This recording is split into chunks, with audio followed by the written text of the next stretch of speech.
What's going on, guys? Welcome to the channel. My name is Kagan Dunlap. I cover various things like military history, current events, current affairs. I do daily videos every single day about current events that are happening around the world. But today, we're going to be covering a very interesting subject, one that is considered fairly taboo around the world because of the mutually assured destruction capabilities of this subject. Today, we're going to be talking about the nuclear tests that the United States conducted in the summer of 1946, called Operation Crossroads. So let's get right into it.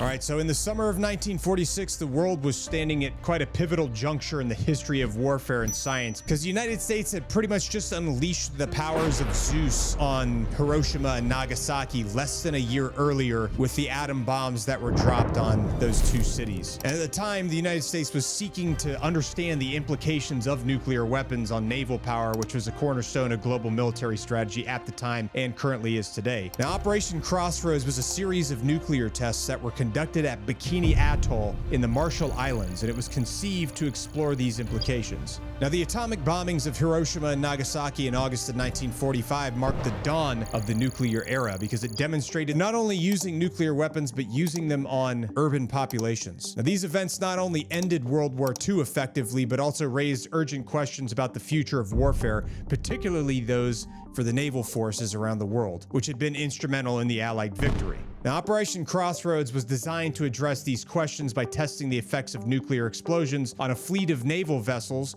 aircraft, and also living organisms. It was conducted under the auspices of Joint Task Force 1, or JTF-1, and led by Vice Admiral William H.P. Blandy. And the operation aimed to assess the survivability of ships and equipment, as well as to study the blast and radiation effects and gather data to inform future military and scientific endeavors. The name Crossroads was deliberately chosen to reflect the historic significance of the test, because when nuclear weapons were first used, it was really a crossroads in history where we could go one way or the other real quick. Now, the United States stood at a crossroads of sorts, navigating the transition from conventional to nuclear warfare, and the operation symbolized the turning point in military strategy and global power dynamics. With the Cold War looming, the tests also served as a demonstration of American nuclear dominance, signaling to allies and adversaries alike that the nation's technological prowess was not to be underestimated. Now, Operation Crossroads was a massive undertaking. It involved over 42,000 personnel, including 242 ships, 156 aircraft, and thousands of scientific instruments to measure the effects of these detonations. Bikini Atoll, which is a remote coral atoll in the Marshall Islands, was selected as the test site for its large lagoon, which provided a natural harbor for anchoring a target fleet and its relative isolation, which was intended to minimize risk to populated areas. The operation consisted of 3 planned tests labeled Able, Baker, and Charlie, though only the first 2 were actually executed. The target fleet was an impressive assembly of 95 vessels, including decommissioned U.S. ships such as the battleships USS Nevada and USS Arkansas, the aircraft carrier USS Saratoga, as well as several submarines, and some captured enemy ships like the Japanese battleship Nagato and the German cruiser Prinz Eugen. Now, these ships were arranged in the Bikini Lagoon to simulate a naval fleet at anchor with varying distances from the detonation points to measure the effects of proximity to the blast. Now, in addition to measuring the effects on these ships, they wanted to measure and study the biological impact of radiation. Thousands of animals, including pigs, goats, rats, and mice, were placed on the ships and tethered in various locations to mimic human exposure. The tests were meticulously planned with extensive instrumentation to capture data on blast dynamics, shock waves, heat, and radiation. The operation also drew significant public and international attention, with media, scientists, and foreign observers invited to witness the events. And to be fair, this transparency was partly strategic, as the US sought to showcase its nuclear capabilities while also gathering critical data for future defense planning. So let's talk about the first test.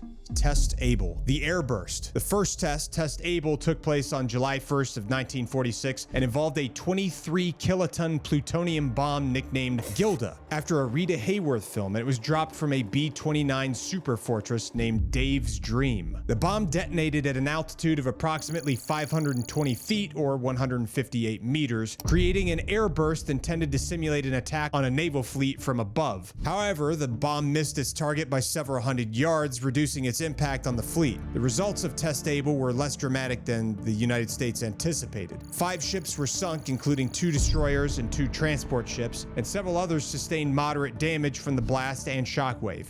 The airburst minimized radioactive fallout as the explosion occurred above the surface, dispersing most radioactive particles into the atmosphere. However, some ships were contaminated by residual radiation, and the animals on board experienced burns and radiation sickness, which provided early data on biological effects. Now, while Test Able offered valuable insights into the blast dynamics, its off-target detonation limited its overall impact, prompting greater anticipation for the second test, which was Test Baker, the underwater explosion, July 25th, 1946. Like I said, Test Baker was conducted on July 25th of 1946 and was far more consequential. A 23-kiloton plutonium bomb dubbed the Helen of Bikini was suspended 90 feet below the surface in a landing craft. The underwater detonation produced a spectacular display, including a massive water column known as the Wilson Cloud and a tidal wave that swept across the lagoon. The explosion sank 8 ships, including the iconic USS Saratoga and the Japanese Nagato, and also caused severe damage to others. Now, unlike Test Able, Test Baker generated intense radioactive fallout.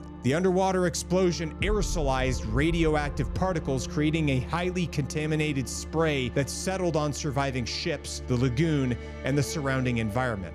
This fallout rendered many ships too hazardous to board for weeks, which complicated the cleanup efforts and also highlighted the dangers of radiological contamination. Now, the animals that were exposed to the blast suffered high mortality rates, with many succumbing to acute radiation syndrome, burns, or blast injuries. Test Baker underscored the unique hazards of underwater nuclear explosions and revealed that fallout could pose a greater threat than the initial blast itself. Now, the final test, which never took place, is called Test Charlie, which got canceled, like I said. It was supposed to be a deep water third test and was planned as a deep water detonation at approximately 400 feet below the surface in order to study the effects of a nuclear explosion in deeper water. However, the severe contamination from Test Baker made it unsafe to proceed, so they ended up canceling it and not proceeding. Now, at this point, the lagoon was already heavily irradiated, and placing another bomb underwater risked further environmental damage, and also there was numerous logistical challenges that the United States would have faced if they continued with the test. So Test Charlie was canceled. Though later on, there was another similar deep water test that was conducted in 1955 as part of Operation Wigwam, which was pretty far from Bikini Atoll. Now, Operation Crossroads yielded critical insights into the effects of nuclear weapons, shaping military strategy, scientific understanding, and environmental awareness. The tests demonstrated the vulnerability of naval fleets to nuclear attacks, particularly underwater detonations. And while some ships survived the blast, many were rendered inoperable due to structural damage or radioactive contamination, which led to reevaluation of naval tactics going forward, with an emphasis on dispersed formations and smaller, more agile vessels to reduce vulnerability. The data also informed the design of future ships, incorporating features to mitigate blast and radiation effects. Additionally, Operation Crossroads provided a wealth of data on nuclear blast dynamics, including shock waves, heat, and radiation dispersal.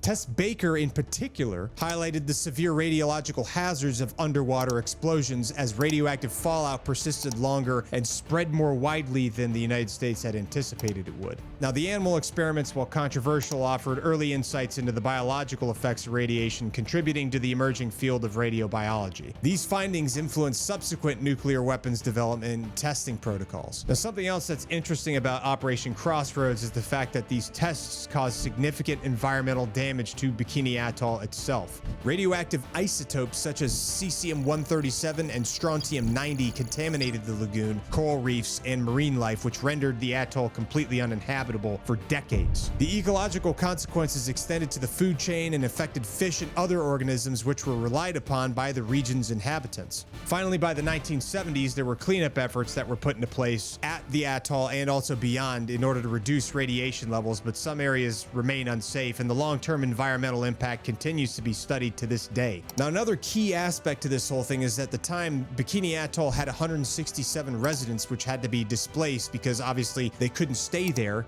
when we were testing nuclear blasts. So in early 1946, the Bikinians were relocated to Rongerik Atoll, which is a smaller and less resource-rich island, and they were promised that they could return home after the tests took place. However, after the radioactive contamination was made, return was completely impossible. The Bikinians faced significant hardship on Rongerik due to inadequate food and water supplies. Eventually, they were later moved to Kili Island and other locations, but the loss of their ancestral homeland disrupted their traditional way of life and their cultural heritage. Now, Operation Crossroads left its mark on history in a significant way, including influencing military strategy, scientific research, and environmental policy, as well as cultural narratives. The tests underscored the transformative power of nuclear weapons, accelerating the shift from conventional to nuclear warfare. They also contributed to the arms race of the Cold War as the US and other nations sought to develop and refine nuclear arsenals. The United States completely refined all of their naval doctrine after these tests, emphasizing the need for new strategies to counter nuclear threats. Now, these tests raised significant concerns about the environmental consequences of testing nuclear weapons, which contributed to later debates about atmospheric testing and the need for test ban treaties, such as the Partial Test Ban Treaty of 1963. The tests also spurred research into radiation's effects on ecosystems and human health, shaping environmental science and also policy. One interesting thing about this whole operation, though, was a French designer named Louis Reard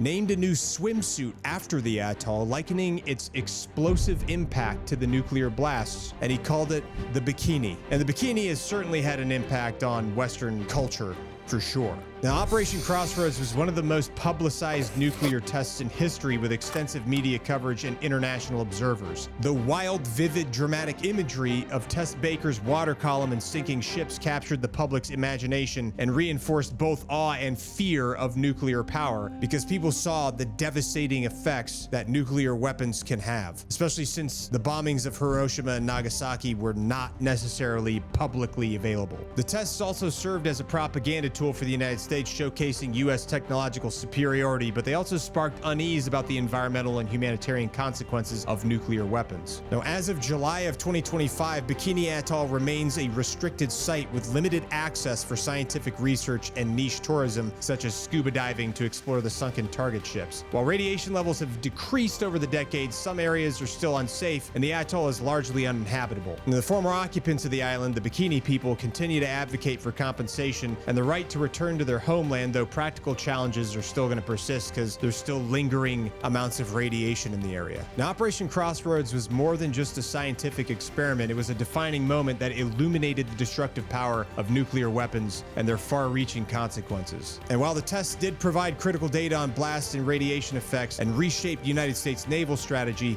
it definitely serves as a stark reminder that we should always try to avoid using nuclear weapons at any cost, especially due to the fact that it would only assure mutual destruction of the human race. And that is the story of Operation Crossroads. If you're still watching the video at this point, I appreciate you guys sticking around to the end. It helps me out, it helps the channel out, and it helps us continue to push forward and make good stories and provide more information and cover more topics. I appreciate you guys for watching the video. Let me know what you thought about the video in the comments below. Let me know if there's things that we can improve upon. Let me know if the editors have things they can improve upon. They do read the comments. They do like to see what things are good and what things could be adjusted to make the delivery of information more effective and easily consumable. As always, we'll see you in the next video.